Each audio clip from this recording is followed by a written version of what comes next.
Kejadian kali ini dialamin tahun 2015 sama satu cowok, kita sebut aja namanya Alan. Alan. Iya. Oke. Alan ini kerja di satu gedung di pusat bisnis Jakarta. SCBD maksud lo? Iya. Oke. Oh.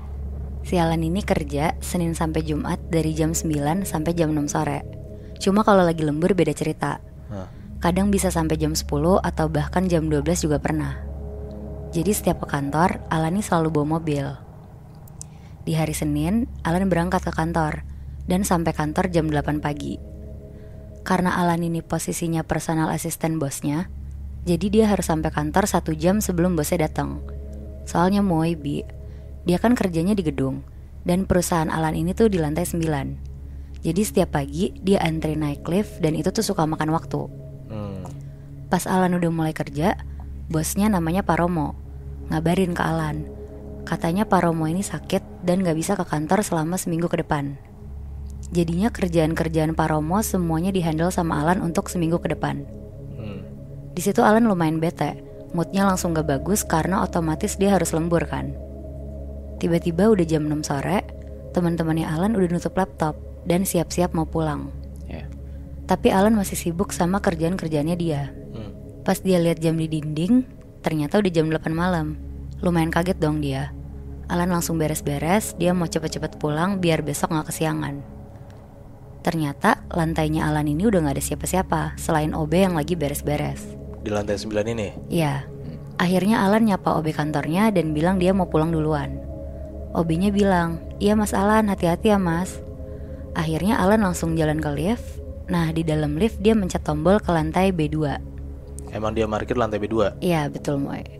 Sampai di lantai B2, Alan jalan ke arah mobilnya.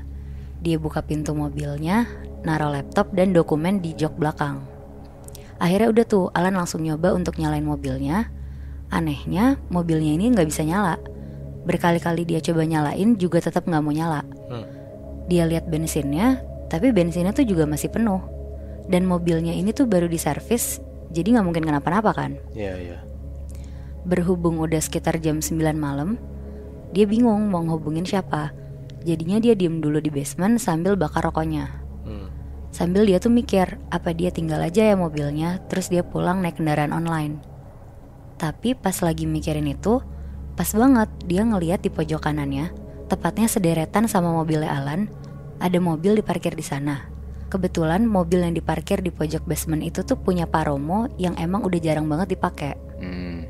Karena ngerasa udah deket banget sama Pak Romo, karena kan si Alan ini asistennya Pak Romo ya.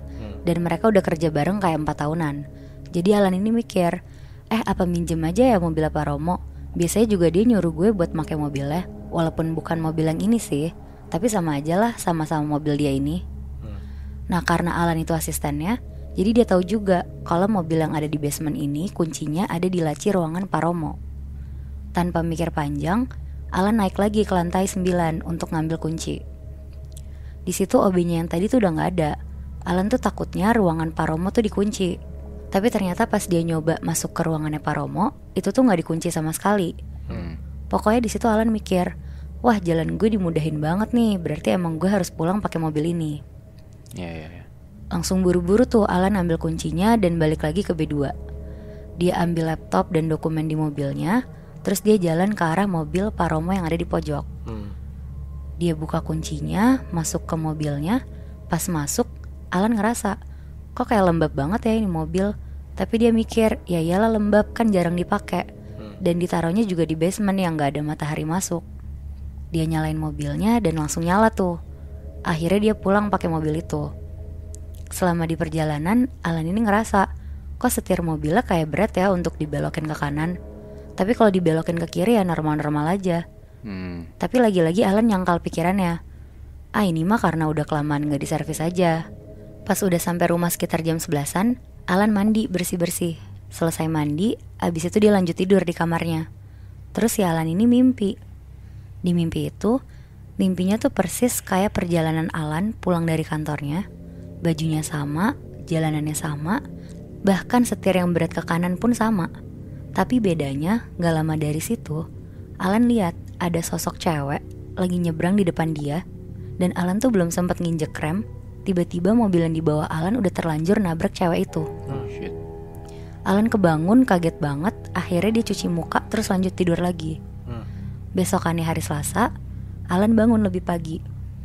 Rencananya dia mau sampai kantor jam 7. Soalnya dia janjian sama orang bengkel untuk benerin mobilnya dulu yang gak bisa nyala. Pas dia udah sampai kantor, mobilnya Pak Romo dia parkir di tempat yang sama kayak biasanya. Pagi ini Alan ngerasa aneh banget. Dia ngerasa pundaknya kayak berat pegel gitu, tapi cuma sebelah kanan doang. Tapi dia mikir, kayaknya dia salah bantal deh, karena semalam dia gonta-ganti posisi tidur abis mimpi buruk itu. Akhirnya Alan buka laptop, mulai kerja. Pas Alan lagi fokus, tiba-tiba temennya namanya Ricky nyamperin dia. Terus dia tuh bilang, "Lan, lo abis main di mana, Lan?" Di situ Alan yang lagi fokus banget tiba-tiba bingung. "Apa sih maksudnya, Rick?" Terus Ricky bilang, "Ada yang ngikutin lo itu." Hah? Karena Alan tahu si Ricky ini bisa ngelihat hal-hal yang gak bisa dilihat orang biasa. Oh shit. Jadi Alan penasaran dan nanya ke Ricky, "Apa, Rick, diikutin siapa gue? Semalam gue mimpi kecelakaan soalnya." Terus Ricky sambil jalan ninggalin meja Alan tuh bilang, "Nah itu dia, hati-hatilah makanya, Lan." Ya anjing. Di situ Alan takut tapi kecampur kesel juga karena dia mikir kayak nggak jelas banget sih ngasih tahu setengah-setengah doang. Akhirnya udah nih jam 6 sore. Di situ Alan seneng banget nggak perlu lembur malam ini. Terus dia turun ke tempat parkirnya persis di B2 tempat dia parkir kemarin. Oke. Pas liftnya kebuka, dia langsung jalan ke mobilnya yang udah diservis. Pas dia mau buka pintu mobilnya, Alan ini ngeliat dari jauh ada cewek duduk di kursi penumpang di dalam mobilnya Pak Romo. Mampus. Ya. Kaget banget si Alan di situ. Tapi Alan langsung pura-pura nggak lihat dan masuk mobil. Selama perjalanan pulang ke rumah, dia kebayang-bayang terus nih sama sosok cewek yang dia lihat tadi di mobil Pak Romo. Tapi dia selalu berusaha ngalihin pikirannya itu. Sampai akhirnya udah sampai rumah, Alan langsung tidur karena dia ngerasa capek banget. Tiba-tiba Alan kebangun, tapi kebangunan ini tuh di jam 6 pagi. Di situ Alan lega banget karena nggak harus mimpi yang aneh-aneh lagi. Akhirnya dia mandi dan siap-siap ke kantor. Sesampainya di kantor, Alan ketemu Ricky, terus bilang, "Rick, gue nggak mimpi apa-apa semalam, gue nggak percaya omongan lo." Terus Ricky bilang, "Ya udah, terserah lo aja, Lan." Pas udah jam makan siang sekitar jam 12-an, orang-orang kantor pada turun ke bawah untuk beli makan. Tapi karena Alan lagi gak lapar, Alan masih lanjut kerja aja. Terus tiba-tiba Alan ngerasa kayak ada yang ngeliatin dia dari pojok kanan ruangannya di tempat fotokopi. Jadi kantornya Alan itu Moebi, dalam satu lantai isinya ada banyak divisi tanpa bilik. Jadi Alan tuh bisa ngeliat satu ruangan penuh. Itu tadi dia ngerasa diliatinnya kan pakai ekor matanya dia. Pas Alan nengok ngeliat ke arah mesin fotokopi, nggak ada siapa-siapa. Alan di situ udah mulai merinding karena keinget ucapannya Ricky kemarin. Tapi dia berusaha bodo amat dan tetap fokus ke kerjaannya.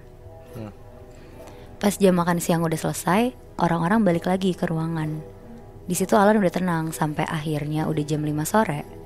Tiba-tiba Pak Romo ini nelfon ngasih beberapa kerjaan untuk dikirim ke klien hari itu juga. Jadi mau gak mau si Alan ini tuh harus lembur di kantor pada malam itu. Alan lembur tapi dia mau minta temenin si Ricky. Atas semua pertimbangan akhirnya Ricky mau nemenin Alan lembur. Tapi dengan syarat Alan harus traktir Ricky besokannya. Oke. Alan setuju banget karena dia ngerasa tenang dan aman aja kalau ada yang nemenin. Iyalah, mending traktir dibanding lu sendirian di kantor gitu kan. Iyalah bener. Sekitar jam 9 malam, Ricky mau beli nasi goreng di luar gedung kantornya. Karena Alannya juga belum makan, akhirnya Alan ini nitip ke Ricky. Pas Ricky udah pergi keluar, tiba-tiba ada suara perempuan kayak ngedegung gitu. Ya Allah. Karena posisi satu lantai itu kosong, jadi suaranya tuh kayak bergema gitu kan. Mampus. Di situ Alan merinding banget sambil WL Ricky. "Rick, cepetan balik deh, ada suara perempuan nih." Tapi nggak dibalas-balas sama Ricky. Pas ditelepon-teleponin sama Alan, ternyata HP-nya Ricky tuh ada di meja sebelah Alan. Ya. Jadi nggak dibawa nih sama Ricky. Di situ Alan pucat banget, ketakutan, mau gerak juga udah takut banget. Beberapa menit kemudian, ada suara mesin fotokopi nyala dan kayak lagi ngefotokopi kertas. Karena Alan udah gak kuat lagi, dia lari ke lift. Dia mencet-mencetin lift gak berhenti. Terus pas liftnya kebuka, dia masuk liftnya. Pas Alan ngelangkah satu kaki untuk masuk ke lift, dia lihat ke bawah, ternyata ada satu kaki ikutan ngelangkah masuk ke lift. Kakinya ada bercak darah dan jarinya cuma ada 4 aja. Wow. Di situ Alan cuma nunduk dan mencet ke lantai lobi. Dia berusaha main HP dan gak lihat kemana-mana. Pas pintu liftnya kebuka, liftnya itu berhenti di B2. Dan kaki yang dilihat Alan tadi masuk ke lift lari ke arah mobil Paromo yang dibawa Alan. Oh shit. Anjing. Karena Alan bisa ngelihat dia lari ke arah mobil, Alan ngelihat kalau sosok itu tuh cuma 2 kaki manusia yang putus dan berdarah-darah. Hah? Kayak tingginya tuh Moy, cuma sampai sebetis manusia, gak ada badan sama kepalanya. Oh shit. Cuman kaki doang. Kaki doang. Anjing. Di situ Alan cepet-cepet nutup pintu lift dan mencet ke tombol lobby. Pas pintu lift gedung kebuka, tiba-tiba ada Ricky pas banget di depan dia. Ricky kaget banget lihat mukanya Alan yang panik dan pucat. Ditanya lah sama Ricky, "Lan, lo kenapa keringetan begitu?" Alan nyeritain semuanya yang dia lihat tadi. Terus Ricky teriak, "Demi apa sih Lan? Lan, lo habis ngapain sih?" Terus pas udah sampai lantai 9, Alan bilang, "Rick, sini deh temenin gue ke mesin fotokopi." Ricky bilang, "Ada apaan sih Lan?" Pas mereka berdua sampai mesin fotokopi, ternyata di situ ada kertas. Hasilnya itu adalah gambar mobil Paromo yang parkir di basement. Hah? Posisi fotonya tuh kayak foto yang diambil dari arah lift tadi, tempat Alan ngelihat kaki itu lari ke sana. Oh. Di situ mereka berdua tuh shock banget. Ricky langsung bilang ke Alan, "Beberes deh lo Lan, kerjaan lo selesai di rumah aja." Pas Alan udah beberes, Ricky kayak diem aja dari tadi bengong. Terus Alan nih marah, "Rick, jangan bengong gitu dong." Ricky diem aja, tapi gak lama dia bilang, "Lan, ayo cepetan, gue mau ke B2, mau ke mobil Paromo." Malah disamperin tuh.